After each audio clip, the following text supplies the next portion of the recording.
هیچ جا بهت آموزش مولتیمتر رو کامل یاد نمیدن. سلام، خیلی مخلصم. امروز اومدیم که آموزش مولتیمتر رو کامل بهتون یاد بدیم. آموزش مولتیمتر به این صورته که اینجا کام دستگاهه یا منفی دستگاه، مشکیه رو وصل میکنیم. این قسمت زمانیه که میخوای از اومد، از فرکانس، از ولتاژ، از تست خازن، تست بوق، تست دیود یا تست دما استفاده کنیم. وصل میکنیم به این ورم میلی آمپر رو میگیره، این ورم آمپره. ما میخوایم بیشتر رو ولتاژ و اوم و اینجور چیزا کار داریم. این قسمت دستگاه رو اگر ببینی میلی ولت نشون میده. بعدی ولتاژ جریان متناوب یا برق شهری رو نشون میده. بعدی ولتاژ DC رو نشون میده. بعدی اوم رو نشون میده. بعدی تست دیود دستگاهه که اینجا هم نشون داره میده. بعدی تست بوغه، متوجه این تست بوغه اینجا هم نشون میده. وقتی این دوتا پراب به هم بخوره بوغ میزنه.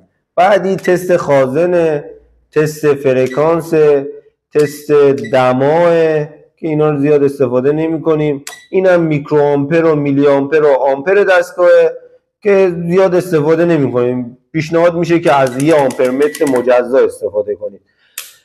بریم اسلاید بعد. این میلی ولته که زیاد استفاده نمیشه.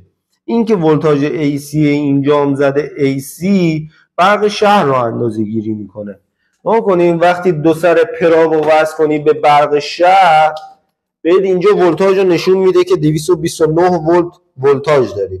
درسته؟ پس برق شهر رو میتونی اینجوری باشه اندازه بگیری. بعدی ولتاژ DCه. ما حالا اینجا یه منبع تغذیه داریم وصل میکنیم بهش. ما کنیم وقتی پراب منفی بخوره به منفی، مثبت بخوره به مثبت، اینجا ولتاژ به ما نشون میده که 8 ولت و 8 ولت خورده. اونجا تو منبع تغذیه ما اگر دقت کنید چون چشمک میزنه نشون نمیده. اونجا هم 8 ولت خورده نشون میده. 8 ولت نیم تقریبا داره نشون میده. بعدی تست اومه. یک سیم پیچ رو بخوای اندازه گیری کنی، این تست اومه. تست اوم چیه؟ وقتی بخوای یک سیم رو ببینی سالمه یا دو شاخه‌ای سرطای سیم سیار چیزی رو بخوای ببینی سالمه، یک سر پراب این ور میزنی، یک سر پراب اون ور. اگر سالم باشه اینجا اوم نشون میده، مثلا 3 اوم داره نشون میده. ولی اگر خراب باشه OL یا مگا اوم نشون میده، یعنی قطعی داره جایی یا قطع وصلی داره. درسته؟ بعدی تست دیوده که این ورش منفیه، پشتش میشه مثبت.